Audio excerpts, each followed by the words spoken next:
베드로후서 1장 3절 4절 우리 한 목소리로 봉독합니다. 하나님께서는 우리가 그를 알므로 말미암아 생명과 경건에 이르게 하는 모든 것을 그의 권능으로 우리에게 주셨습니다. 하나님은 우리를 부르셔서 그의 영광과 덕을 누리게 해주신 분이십니다. 그는 이 영광과 덕으로 귀중하고 아주 위대한 약속들을 우리에게 주셨습니다. 그것은 이 약속들로 말미암아 여러분이 세상에서 정욕 때문에 부패하는 사람이 되는 것이 아니라 하나님의 성품에 참여하는 사람이 되게 하시려는 것입니다. 아멘. 아멘. 한자어에 입향순속이라고 하는 말이 있습니다. 향은 시골 혹은 마을을 뜻하는데 고향을 뜻하는데 입향하면 시골에 가면 고향에 가면 이런 뜻이고 순속 쫓을 순자에 풍속 속자를 써서 순속하면 그곳의 풍속을 따른다. 시골에 가면 고향 마을에 가면 어느 지역에 가면 그곳의 풍속을 따른다라는 단어입니다. 비슷한 영어 속담이 있죠. 로마에 가면 로마의 방식을 따라라. When in Rome, do as the Romans do. 로마에 있으면 로만 사람들이 하는 것처럼 행동해라. 내가 어디에 있든지 간에 그곳에 통용되는 시스템이 있습니다. 우리가 예수님 믿는 것이 단순히 예수님 믿어서 천국 가는 것이라고 생각하는 분들도 혹 계시는데 죽어서 영원한 하나님의 나라, 완전한 하나님의 나라로 가는 것은 맞지만 예수님 믿는 것은 그 이상의 의미가 있습니다. 죽어서만이 아니라 오늘 이 땅에서의 우리의 삶에 지대한 영향을 끼치고 있는 것이죠. 여기 이 땅에서 사는 우리의 인생이 죽어서가 아니라 바로 여기에서부터 영원하신 하나님 나라 방식을 따르면서 사는 겁니다. 이 땅에 존재하는 세상의 방식이 있습니다. 대부분의 사람들이 이 세상의 방식을 따라서 살아갑니다. 욕심, 욕망, 그것이 그 주요한 동기입니다.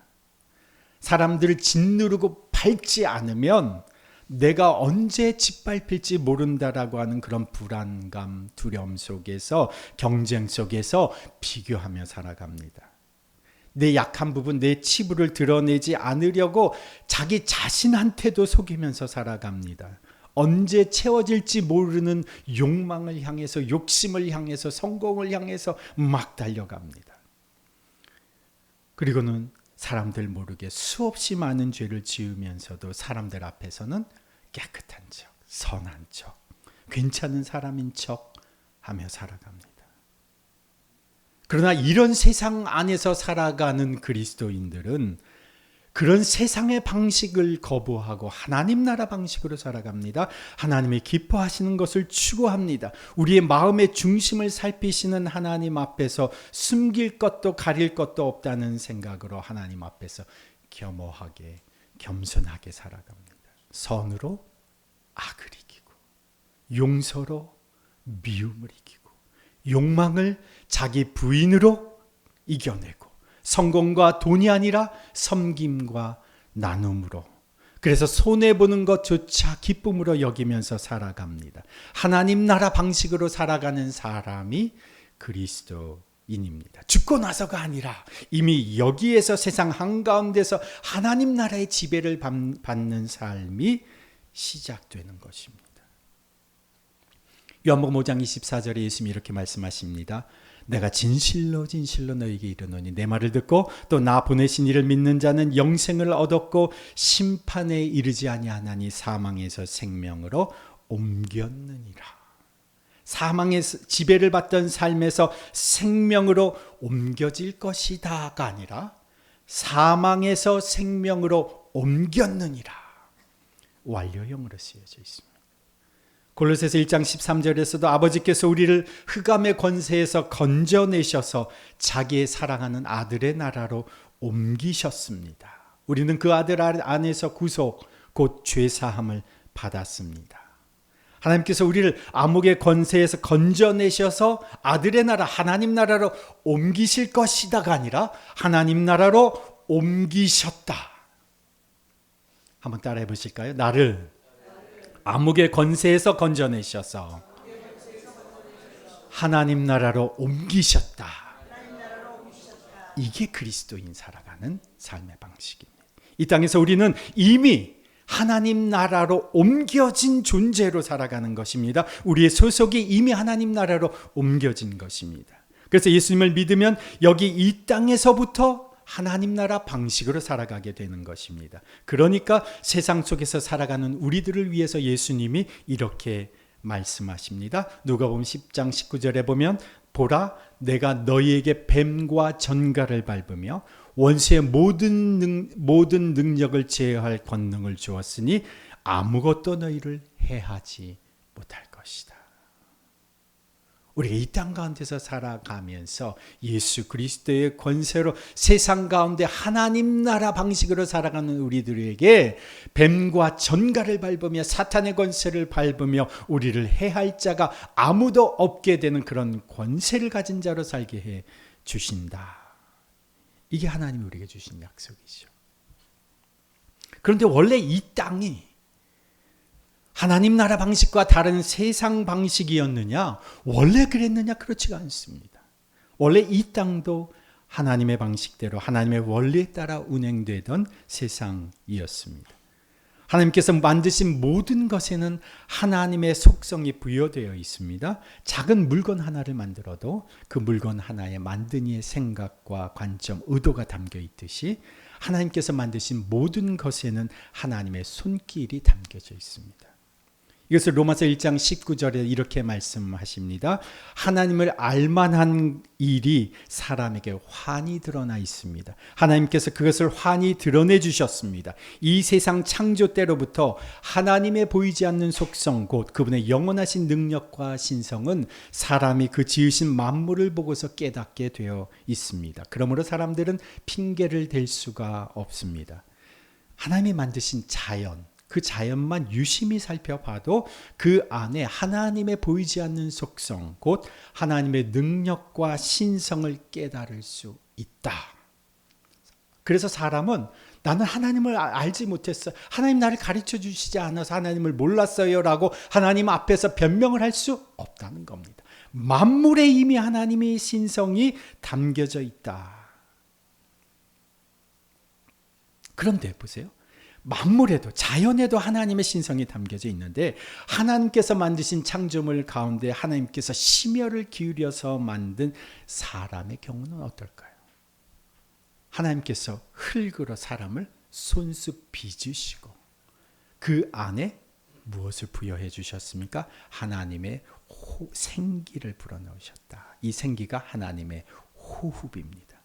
하나님께서 말씀으로만 지으신 자연과는 달리 사람은 하나님께서 손수 빚으시고 그 코에 생기는 하나님의 숨, 호흡을 불어넣어 주신 거죠. 그러니까 하나님께서 지으신 인간은 창세기에 보면 하나님의 형상대로 지어진 존재, 하나님의 숨결이 부어진 존재이니까 하나님과 유일하게 교제할 수 있는 존재로 빚어진 사람입니다. 그 사람을 볼 때에 자연에서 발견하는 하나님의 신성과는 비교되지 않는 하나님의 그 성품이 담겨져 있는 거죠. 그런데 어떻게 되었습니까? 인간이 아담과 하와가 하나님께 범죄함으로 하나님의 신성이 깃들여진 존재로 하나님의 형상을 닮은 존재로 빚어진 사람, 하나님과 교제하는 존재로 빚어진 사람이 타락했습니다. 그리고 그들에게 다스리고 통치하라고 준 이 세상과 만물과 자연과 동물의 주권이 송두리째 사탄과 마귀의 권세에 넘어가 버린 것입니다. 그래서 인간과 자연과 이 땅의 모든 생물이 타락한 존재가 되어 버렸습니다. 그래서 이 땅은 죄의 지배 아래, 사탄의 지배 아래 살아가는 그런 숙명을 지니게 된 것이죠. 그래서 하나님이 창조하신 이 창조 세계의 질서를 망가뜨려 버린 인간, 그러나 하나님은 이를 회복시켜 주시기 위해서 하나님의 아들 예수님을 이 땅에 보내주셨습니다. 타락한 인간을 다시 하나님과 교제할 수 있는 존재로 회복시키시기 위해서 하나님이 이 땅에 예수님을 보내주셔서 하신 것은 인간이 저지른 죄의 대가를 지시고 예수님이 십자가에 죽으신 것입니다. 그 예수님의 죽으심으로 말미암아서 인간의 죄의 죄값이 십자가에서 치러졌습니다. 더러워진 인간의 인생이 예수님의 피로 깨끗하게 씻어졌습니다. 예수님께서 화목제물로 죽으심으로 말미암아 하나님과 우리가 원수되었던 관계가 화해되는 관계로 바뀌었습니다. 인간을 지배하던 죄와 죽음의 권세, 사탄의 권세에서 예수님이 십자가의 죄값을 치르시고 죽으심으로 우리를 자유케 해 주셨습니다. 그리고 그 예수님께서 십자가에서 죽으시고 무덤에 묻히신 후에 3일 만에 부활하셔서 우리에게 죄와 사망의 권세, 죽음의 권세, 사탄의 권세를 이기는 부활의 능력을 우리에게 제공해 주신 것입니다. 그래서 예수님 믿고 구원받는 것은 타락한 인간이 원래 하나님이 창조하신 그 본연의 목적과 그 모습으로 회복되는 것을 의미하는 거죠. 하나님의 신성이 머물렀던 존재로, 하나님의 형상을 닮은 존재로, 하나님과 호흡하는 존재로 회복되는 것이 구원입니다.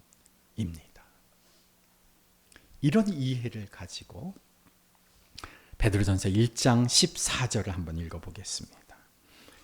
14절에서 16절 함께 봉독합니다. 순종하는 자녀로서 여러분은 전에 모르고 쫓았던 욕망을 따라 살지 말고 여러분을 불러주신 그 거룩하신 분을 따라 모든 행실을 거룩하게 하십시오.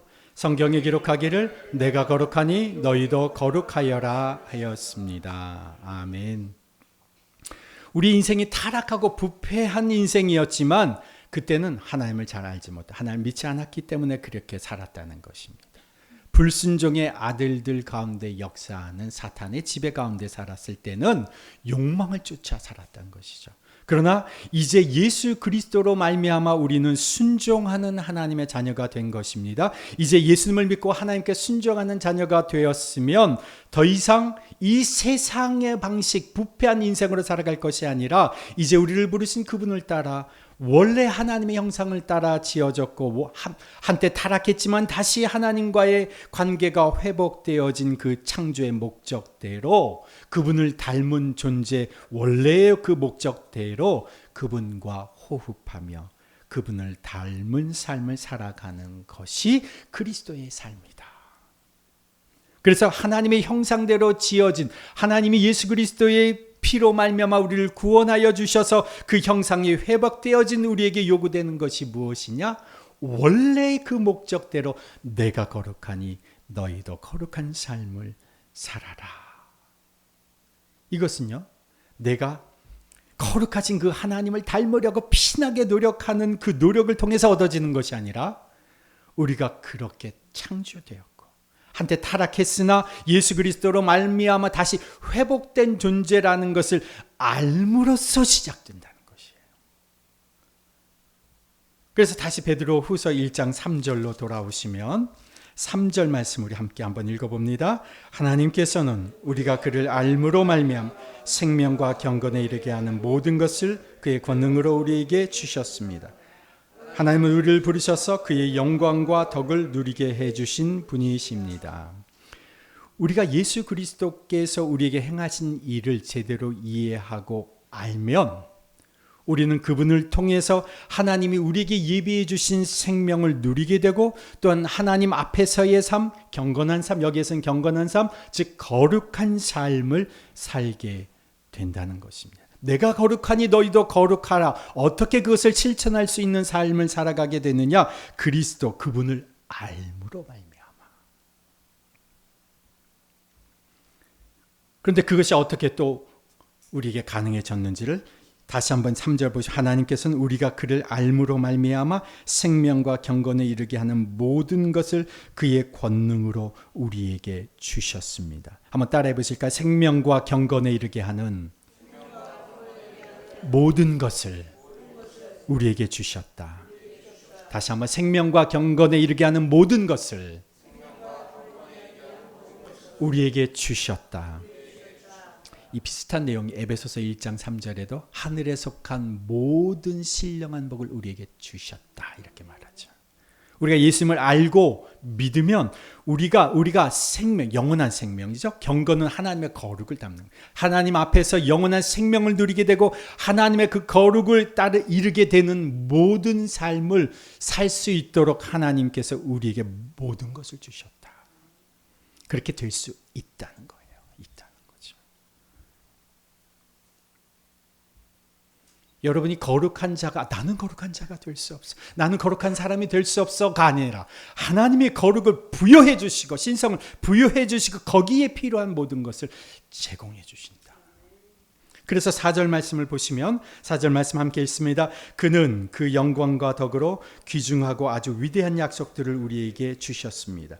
그것은 이 약속들로 말미암아 여러분이 세상에서 정욕 때문에 부패하는 사람이 되는 것이 아니라 하나님의 성품에 참여하는 사람이 되게 하시려는 것입니다.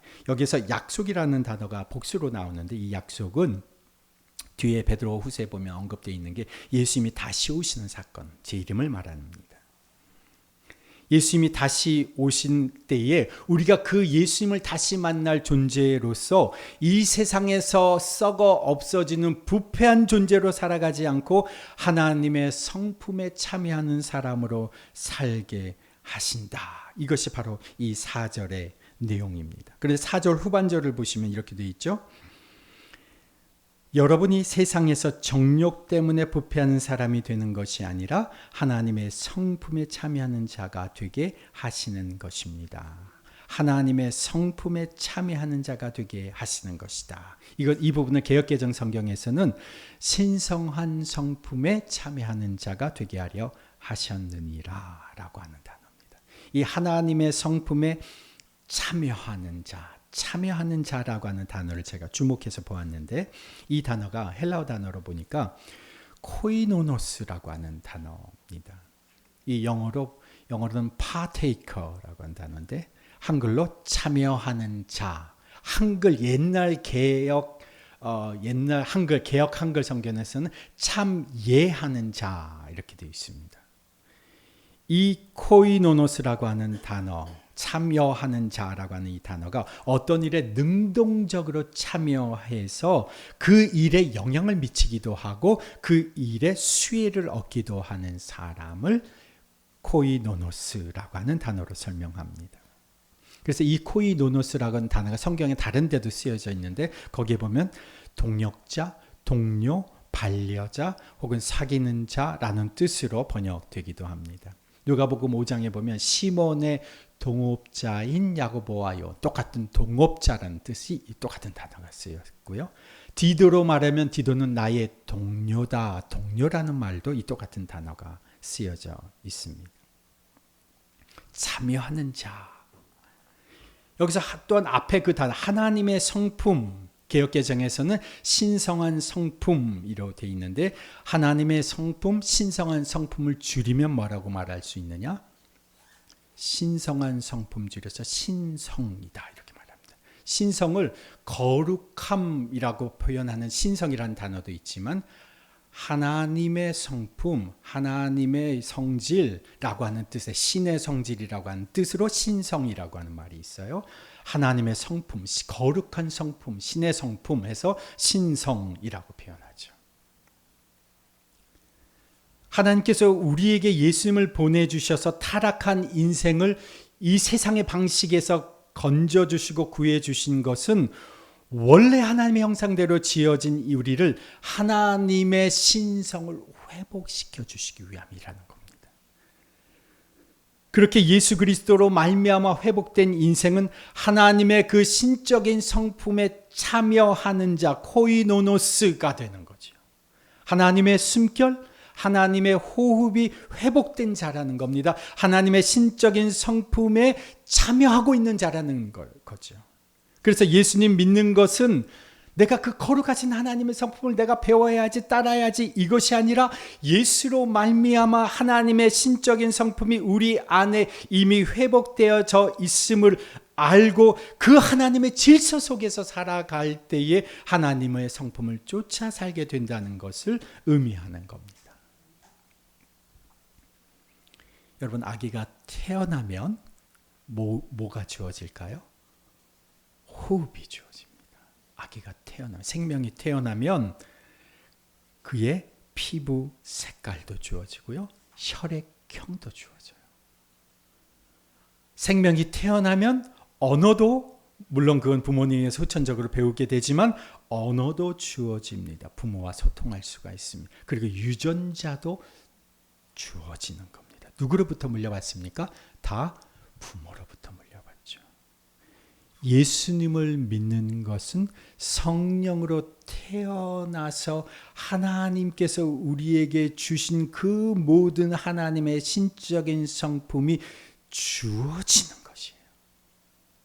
이것을 예수님께서 요한복음 3장에서 뭐라고 표현하셨느냐? 거듭난다라고 표현하셨어요. 요한복음 3장에 보면 예수님께서 니고데모에게 이렇게 말씀하시죠. 내가 진정으로 너희에게 말한다. 누구든지 물과 성령으로 거듭나지 아니하면 하나님 나라에 들어갈 수 없느니라. 예수님을 믿어 그리스도인이 되는 것을 예수님께서 물과 성령으로 태어나는 것이다.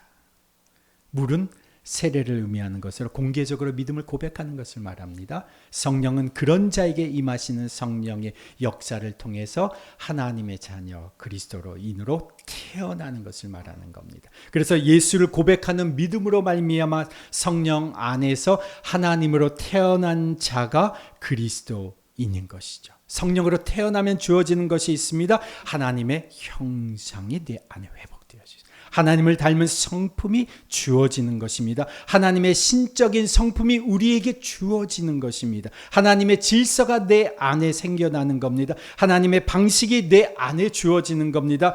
그래서 우리는 하나님 안에서 태어난 그리스도인은 하나님의 방식대로 살아가야 되는 인생이 되는 거죠.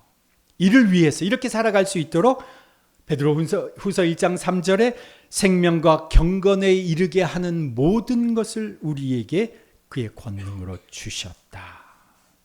이것을 가능케 하는 것이 바로 우리 안에 계신 성령의 역사라는 겁니다.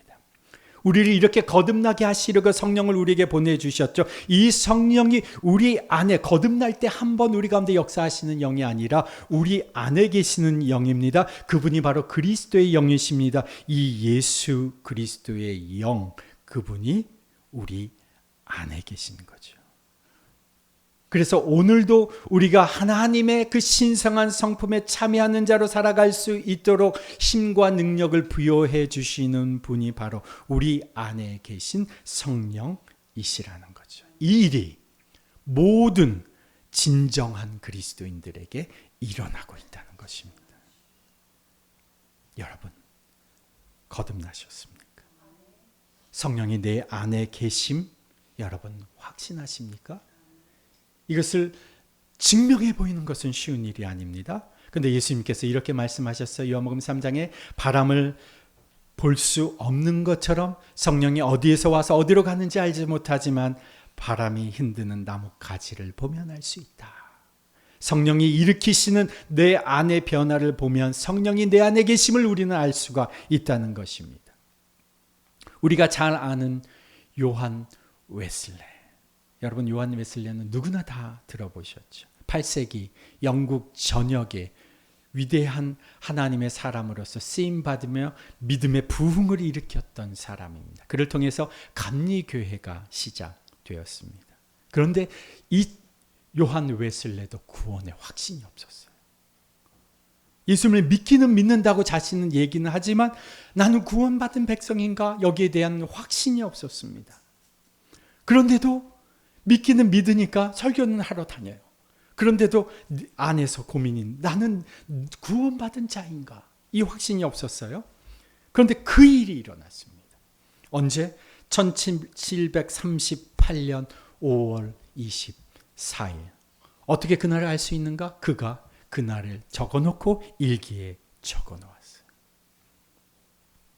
요한 웨슬레의 회심이 일어난 날 1738년 5월 24일 그날에 그는 일기에 이렇게 적어놓았습니다. 저녁 8시 45분에 신자들의 모임에서 어떤 사람이 신자들 모임에 방문을 해서 어떤 사람이 루터가 쓴 로마서에 관한 로마서 서문을 읽고 있을 때에 그리스도를 믿는 믿음을 통해서 하나님께서 신자의 마음에 일으키시는 변화에 관해서 듣고는 내 마음이 이상하게 뜨거워지는 것을 느꼈다. 그 일기를 이거 직역으로 번역해 놓은 것을 제가 지금 인용해 드리는 겁니다. 나는 이 8세기 영어로 쓰여져 있어요. 18세기 영어. 나는 나 자신이 구원을 위해 오직 그리스도 한 분을 신뢰하고 있다고 느꼈다. 그리스도께서 나의 죄, 심지어 나 같은 사람의 죄까지도 가져가셨고 죄와 사망의 법에서 나를 구원하셨다는 확신이 주어졌다. 그의 일기에 그렇게 썼어요. 그런데 재미있는 것은 그날 그가 읽은 성경 말씀이 있었어요. 거기에 일기에 보면 3개의 성경 말씀이 적혀 있는데 로마서 서문은 로마서 말씀이 아니라 로마서에 대한 서문을 루터가 쓴 것을 들은 것이고 저녁에는 오전에 집을 나설 때 그가 성경을 펼쳐서 읽었던 말씀이 마가복음 12장 34절의 말씀인데 이 말씀이었어요. 네가 하나님의 나라에서 멀지 않도다. 이게 집을 나서면서 읽었던 말씀이에요. 그리고 또 한 개의 말씀 구절이 있는데 그날 아침 잠자리에서 일어났을 때에 새벽 5시경 성경을 펼쳐 읽었던 구절이 바로 베드로후서 1장 4절 오늘 우리의 본문의 말씀이었습니다. 귀중하고 아주 위대한 약속들을 우리에게 주사 하나님의 성품에 참여하는 사람이 되게 하시려는 것입니다. 이 말씀 하루를 시작할 때에 요한 웨슬레가 하나님의 성품에 참여하는 사람이 되게 하시느니라 이 말씀을 마음에 새기고 하루를 시작했던 그날 하나님께서 그에게 거듭남의 체험을 해주시고 진짜 하나님의 성품에 참여하는 사람으로 살아갈 수 있게 해 주신 거죠. 당신은 그리스도인이십니까? 당신은 거듭나셨습니까? 하나님으로부터 태어나야 성령으로 태어나야 그리스도인입니다. 거듭난 그리스도인이십니까? 그러면 여러분 안에 하나님의 거룩한 성품, 신성한 성품이 회복되어져 있습니다. 하나님의 신성이 우리 안에 들어와 있습니다. 그 거룩하심이 우리 안에 주어져 있습니다. 하나님의 시스템이 우리 안에 이미 탑재되어 있습니다. 로마에 가면 로마의 사람들이 하는 대로 우리가 행해야 하는 것처럼 예수 그리스도를 통하여 하나님 나라에 속한 사람이 되면 그리스도인이 되면 우리는 하나님의 방식대로 살아가야 하는 겁니다. 하나님의 형상을 닮은 자로서 하나님의 신성한 성품에 참여하는 삶을 살아가는 것이죠. 이것을 위해서 필요한 모든 것을 하나님 우리에게 주셨다. 이렇게 살아갈 수 있도록 성령으로 태어나게 하셨을 뿐만이 아니라 그리스도의 영 성령을 우리 안에 거하게 하셔서 우리 안에 계신 예수 그분으로 말미암아 우리는 죄악된 세상 한가운데서도 세상 한복판에서도 세상에 속한 사람으로서가 아니라 하나님 나라에 속한 사람으로서 하나님의 성품과 그 신성을 드러내는 사람으로 살아가게 하시는 겁니다. 그러면 어떻게 우리가 그 하나님을 닮은 존재로 하나님의 성품을 우리의 삶에 제대로 구현하며 살아갈 수 있을까? 우리가 세상 속에서 일하면서 살아가고 학교 다니면서 살아가며 직장에서 살아가면 우리들이 어떻게 세상 속에서 하나님의 신성한 성품에 참여하는 자로 살아갈 수 있느냐? 제가 앞에서 이 참여자, 참여하는 자라고 하는 이 단어를 코코노노스라고 하는 단어로 설명을 드렸는데 이 코코노노스가 명사형이죠. 이 단어가 코이노스라고 하는 단어에서 온 단어입니다. 이 코이노스는 공통의, 공동의라고 하는 뜻입니다.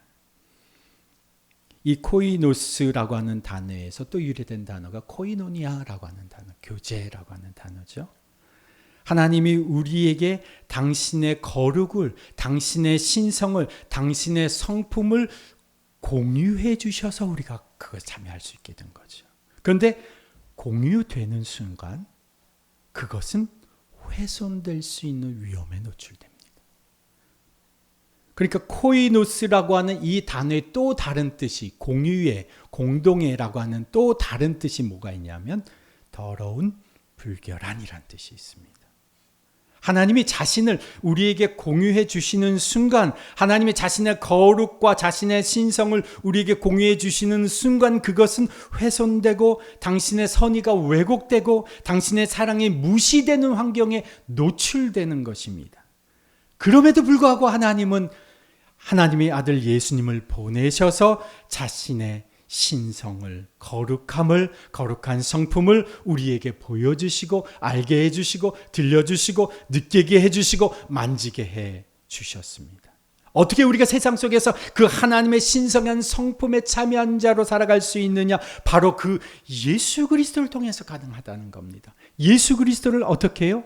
내 안에 계신 예수 그리스도를 생각하고 바라봄으로써 그분의 신성한 성품에 참여하게 되는 거죠. 그래서 히브리서 3장 1절이 우리에게 이렇게 가르칩니다. 히브리서 3장 1절에 그러므로 하나님의 부르심을 함께 받은 거룩한 형제자매 여러분, 우리가 고백하는 신앙의 사도요 대제사장이신 예수를 깊이 생각하십시오. 한번 따라해 보실까요? 신앙의 사도요 대제사장이신 예수를 깊이 생각하십시오. 오늘날 우리가 살아가는 이 세상 한가운데서 어떻게 하나님 나라의 시스템에 속해서 하나님의 거룩한 성품에 참여하는 자로 살아갈 수 있는 것일까? 예수를 깊이 생각하라. 우리의 생각을 그분께 고정하는 겁니다.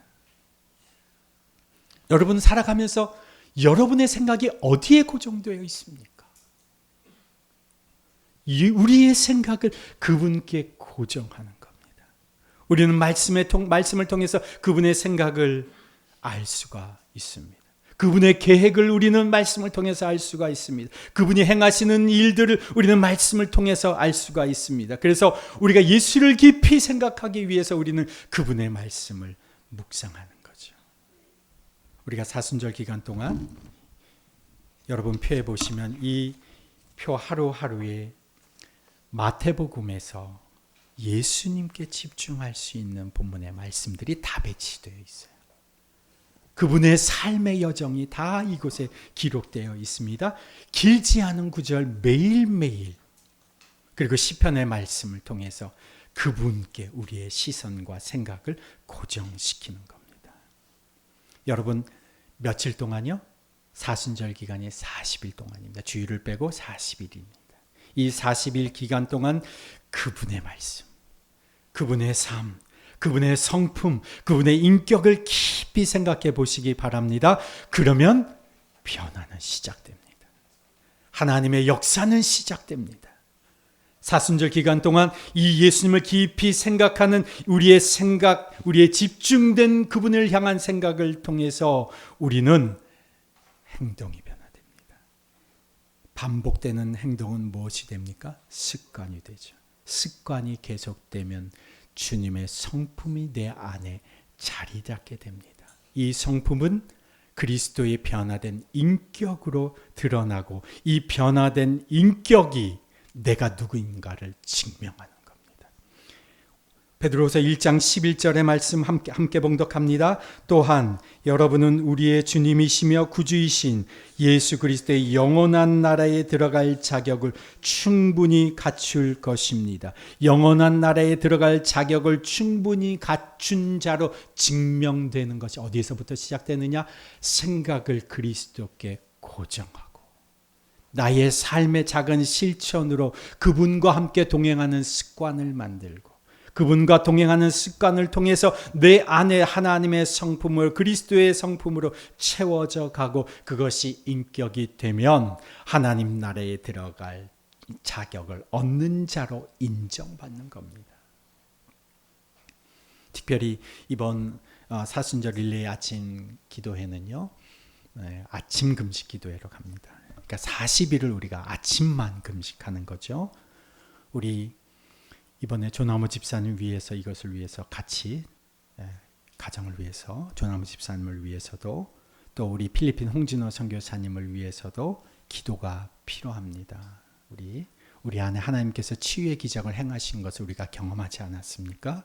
믿음의 기도는 병든 자를 일으키고 하나님의 의인의 기도는 역사하는 힘이 많느니라 말씀하셨으니 우리가 한 마음이 되어서 아침마다 한 개씩 돌아가면서 금식하고 그리고 이 말씀을 붙들고 여기 보세요. 이사야서 53장의 말씀을 한 구절 한 구절 마음에 새기면서 그분에게 생각을 집중하여 주께서 이 일을 행하시옵소서 기도하고 간구할 때에 하나님께서 우리에게 주의 일을 행하실 것입니다. 여러분 하루를 시작하면서 여러분의 실상을 제가 잘 압니다. 어떻게 살아가는지 압니다. 제가 하루에 말씀 없이 기도 없이 살아가는 사람들이 너무도 많다는 걸 제가 잘 알아요. 이번 40일 하루를 주님의 말씀으로 기도로 같은 마음으로 함께 기도하며 40일을 하루씩 한 끼씩 금식하며 기도해 보십시오. 이번 주 수요일부터 시작됩니다. 수요일부터 제가 시작하고 한 개씩 돌아가면서 기도하면서 함께 기도할 때에 여러분 한 사람도 지금 빠지지 않고 다 동참해 주시면 좋겠습니다.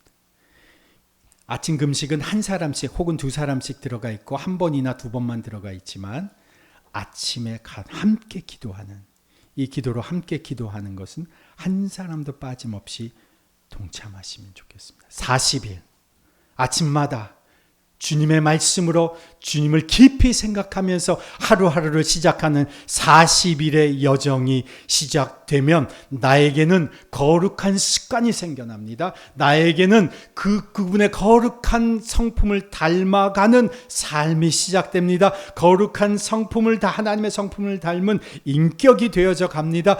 그러면 우리의 인생에는 놀라운 하나님의 역사가 임하게 될 것입니다.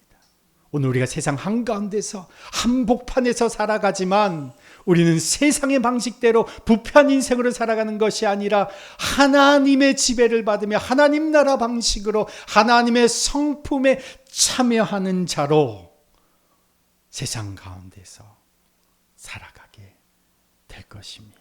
그것이 그리스도인이 살아가는 삶의 방식입니다. 하나님 아버지, 그리스도인이라는 이름으로 저희들 세상에서 살아가지만 너무도 자주 세상의 방식대로 살아갈 때가 많았음을 고백합니다. 하나님께서 하나님의 아들 예수님을 이 땅에 보내셔서 우리를 죄에서 저주에서 사망의 권세에서 사탄의 권세에서 우리를 건져주셨음에도 우리는 여전히 죄의 노예가 되어 죄의 지배를 받으며 세상의 방식대로 불순종하며 살았던 때가 너무나도 많았음을 주님 앞에 고백합니다. 주님, 이제 하나님이 원하시는 하나님의 방식대로 하나님 나라에 속하여 하나님이 원하시는 뜻대로 살아가는 저희들 되게 하여 주시옵소서. 주께서 우리를 거듭나게 하셔서 하나님 나라의 그 신성한 성품에 참여케 해주셨고 우리를 하나님 나라로 옮겨주셨고 우리를 영원한 생명을 우리에게 부어 주셨사오니 주님, 이제 하나님 앞에서 그 생명의 은혜를 받은 하나님의 자녀로서 이제는 주님이 원하시는 거룩한 성품에 참여하는 자로 살아가게 하여 주시옵소서. 그동안 주님을 생각하지 않고 주님을 주목하지 않고 세상의 것에 주목하여 살아왔던 우리의 삶의 방식을 다 내려놓고 이제 사순절 기간을 주님을 깊이 생각하며 주님을 묵상하며 주님을 바라보며 믿음의 길, 믿음의 여정을 걸어가는 한 분 한 분의 인생을 주께서 붙잡으셔서 이제 하나님 나라에 속하여 하나님의 지배를 받으며 하나님의 성품에 참여하며 살아가는 것이 무엇인지를 삶으로 경험하는 시간 되게 하여 주옵소서. 머리로만 이해했던 신앙에서 이제는 삶으로 하나님 나라 방식을 살아내는 하나님의 자녀들 되게 하여 주시옵소서. 그리하여 주님, 저희들을 통하여 세상 속에서 하나님 나라의 그 놀라우신 은혜와 사랑, 능력이 흘러가는 것을 보게 하여 주옵소서. 이제는 우리 구주 예수 그리스도의 그 지극하신 은혜와 하나님 아버지의 그 무한하신 사랑과 성령님의 교통하심과 역사하심이 세상 한가운데서도 하나님의 성품에 참여하는 사람으로 하나님의 지배를 받으며 살아가기로 결단하며 이제 세상 속으로 나아가는 주님의 백성들 위에, 그 가정과 자녀들 위에, 일터와 사업장 위에, 그리고 더빛교회 공동체 위에 이제로부터 영원토록 함께 하시기를 간절히 축원하옵나이다. 아멘.